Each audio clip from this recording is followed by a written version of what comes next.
A diplomatic headline slipped by unnoticed. Canada is opening a consulate in Greenland. Sounds routine. It isn't. Greenland isn't about ice, it's about power, shipping lanes, rare minerals, military access. This is how influence shifts, quietly, strategically, before anyone's paying attention. If this helped you see what's really happening, hit like and share it. Tell me in the comments where you're watching from. These conversations matter. I'm Robert Reich, professor of public policy at UC Berkeley, and I've spent my career studying the intersection of economics, power, and democracy. Today, I want to explain what's really going on here because the United States wasn't pushed out. It simply wasn't paying attention. While Washington argued over yesterday's headlines, Canada quietly stepped into a strategic space America assumed it owned by default. And Greenland noticed instantly when a Greenlandic lawmaker responded with a single word, finally. That wasn't diplomacy. That was frustration boiling over. It was the sound of a partner waiting years for the US to show up and realizing it never did. That wasn't relief. That was a wake-up call. And Washington should be panicking. On the surface, Canada opening a consulate in Greenland looks small, routine, polite, but look closer. This move exposes the yawning gap between US arrogance and global reality. Greenland didn't cheer for Canada, they sighed with relief, because while the United States treated the Arctic like a toy or a punchline, Canada treated it like a partner. For years, the United States assumed dominance by default. Trump joked about buying Greenland, treating an entire society like a real estate listing. The message to the world was clear. The US sees power as entitlement, not responsibility. That's arrogance. That's complacency. And the world noticed. Canada didn't tweet threats. They didn't brandish military posturing. They didn't make a spectacle. They showed up, opened doors, listened, and acted. Simple, strategic, effective. Meanwhile, Washington's indifference and grandstanding left a vacuum, one that others stepped into without firing a single shot. This is how influence slips away, not with explosions, but with patience, respect, and consistent engagement. Things the US took for granted until it noticed its neighbors quietly rewriting the rules. One word from a Greenlandic lawmaker finally said it all. Finally, someone is being taken seriously. And it wasn't the United States. Complacency isn't harmless. Arrogance isn't strength. And when your global partners stop seeing you as indispensable, you don't just lose leverage, you lose relevance. Trump openly said the United States needs Greenland for national security and that somehow, one way or another, America will get it. That wasn't a throwaway line. It became a recurring theme. And Greenland, along with Denmark, didn't laugh. They were offended. Because when you treat a people and their land like a property listing, you expose how little you actually understand the political reality of the Arctic today. Greenland is not empty space. It's not a pawn on a map. It's home to a population with deep indigenous ties spanning Canada, Alaska, and Greenland itself. Ties that existed long before NATO maps, Cold War bases, or political headlines. Canada recognized that reality instead of bulldozing over it.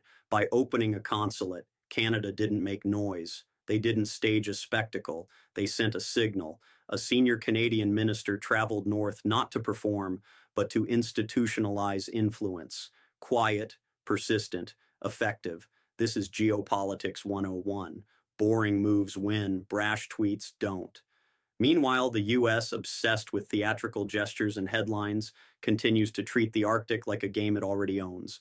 And that is exactly why the world is quietly recalibrating. Trust is not built with tweets or theatrical threats. It's built with offices, visas, shipping agreements, energy cooperation, and consistent action. And that is the exact opposite of how the Trump era approached power. Meanwhile, the Arctic itself is no longer a distant frozen frontier. Melting ice opens new shipping corridors. Critical minerals are becoming accessible. Military planners are paying attention. Russia is entrenched. China is probing. And the United States present but increasingly distrusted into that vacuum. Canada just made itself indispensable. For Greenland, this matters economically as much as politically. Most of what Greenland consumes passes through Denmark, adding costs, delays, and dependence on European supply chains, ills suited for Arctic realities. Canada is close. Canada already trades with Greenland. Canada sits inside the North American trade network that Greenland has watched from the sidelines for years. The consulate is not just a building, it's a bridge. What you're seeing is not a headline about diplomacy, it's a lesson in how power actually shifts. Loud demands don't create loyalty, tariffs don't build trust. Treating allies like assets to seize doesn't generate influence. Showing up does. Investing does. Respecting autonomy does. Canada understood that. Greenland responded immediately.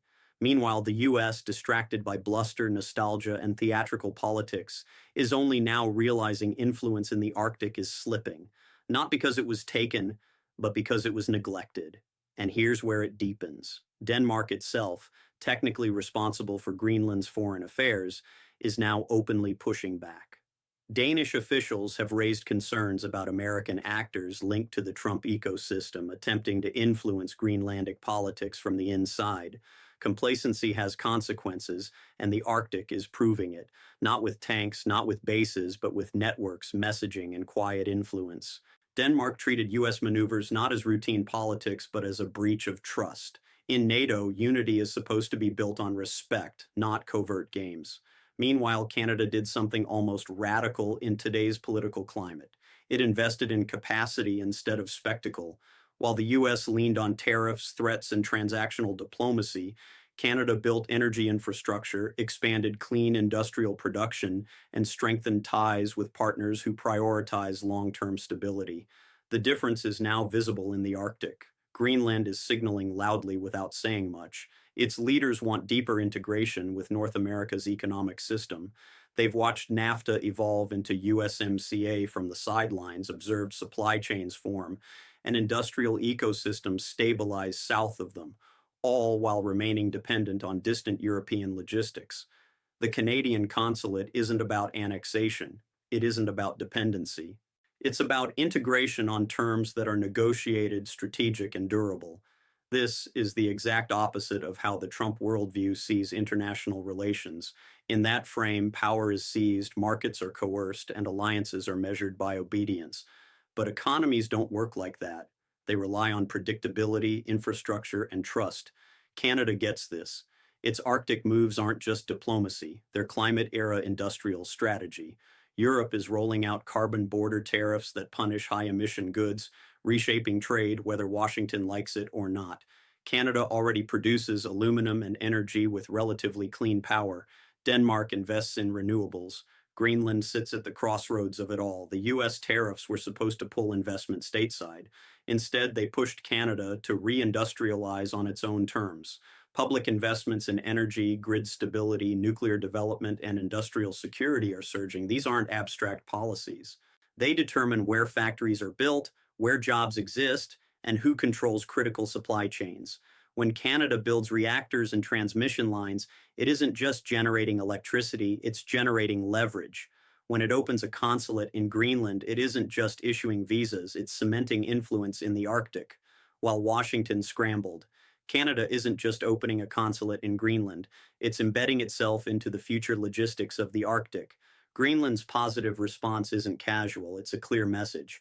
Influence now flows to those who offer partnership, not pressure. The media barely notices because it prefers personality-driven conflict. It's easier to talk about Trump's rhetoric than to analyze Canada's industrial strategy.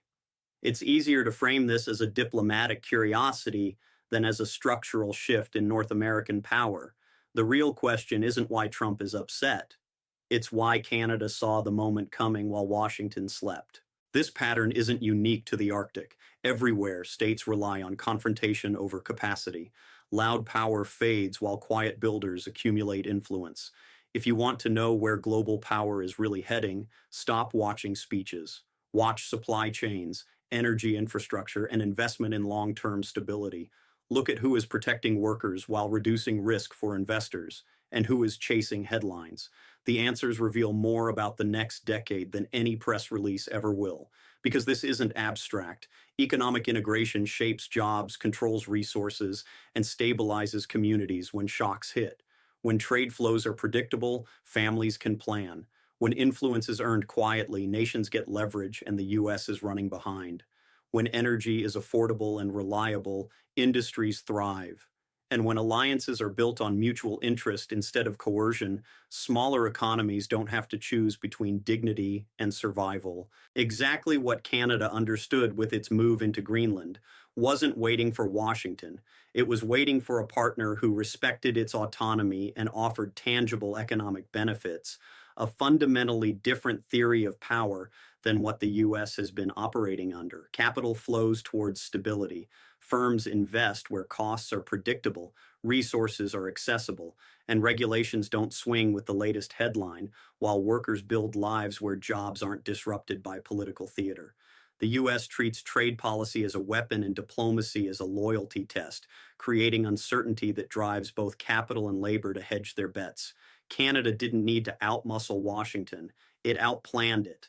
By investing in grid infrastructure, aligning provincial energy policies, and treating the Arctic as a long-term economic region rather than a military frontier, Canada positioned itself as the more reliable partner.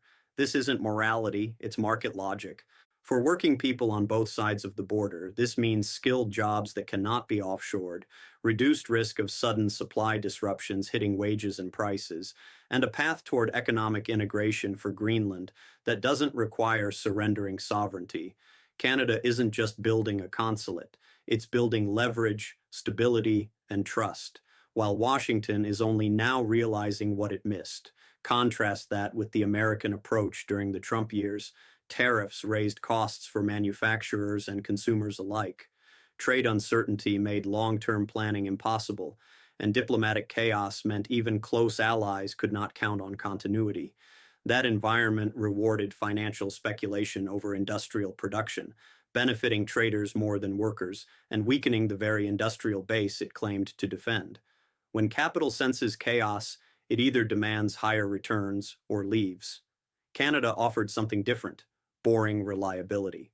Greenland's interest fits directly into this logic. Integration into North American trade systems is not about flags or allegiance. It is about lowering transaction costs, shortening supply lines, and plugging into an industrial ecosystem, preparing for a low-carbon future rather than resisting it.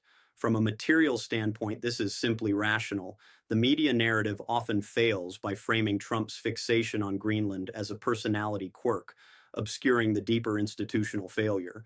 The real issue is not one politician's comments. It is that the United States allowed its diplomatic, economic, and industrial strategies to drift out of alignment. When that happens, even allies hedge. Hedging is not betrayal, it is survival. Smaller actors do not wait for great powers to get their act together. They diversify relationships, they seek redundancy, they build exits. Greenland exploring deeper ties with Canada is not anti-American, it is pro-resilience. Denmark's willingness to publicly challenge Washington is not hostility, it is boundary setting. These are rational responses inside an unstable system. For working people, these shifts shape everyday life in ways that rarely get explained. Stable trade reduces price spikes. Clean energy investment creates skilled jobs that cannot be offshored easily, and diplomatic trust lowers the risk of sudden disruptions that hit wages and pensions first. When power is exercised predictably, ordinary people can plan. When it is exercised impulsively, they absorb the shock. The deeper lesson is uncomfortable but necessary. Capitalism rewards systems that minimize uncertainty for capital accumulation. Right now, Canada is doing that better than the United States in certain strategic domains. That does not make Canada virtuous, it makes it functional. And functionality, not rhetoric, is what shapes the next decade. If the United States wants to regain influence, it will not do so by demanding loyalty or threatening annexation. Influence will not be regained by hollow rhetoric. It will come from rebuilding institutional credibility, investing in public goods, respecting partners, and aligning economic policy with material reality rather than cultural grievance. Until that happens, others will quietly move forward. You do not have to cheer for any country to see this. Just watch where trust flows, where infrastructure is built, and who listens versus who lectures. These patterns reveal far more than speeches ever could. Across energy, trade, and labor politics, the same dynamic repeats. Countries that lecture about strength while hollowing out public capacity scramble when influence slips, And governments that treat infrastructure as an expense rather than an investment are shocked when partners look elsewhere. This is not hypocrisy.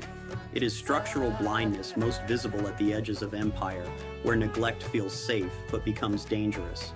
The Arctic is one such edge, remote enough that neglect seems harmless yet strategically critical. For decades, the United States assumed military presence alone would secure loyalty. But force without economic integration creates dependency, not trust.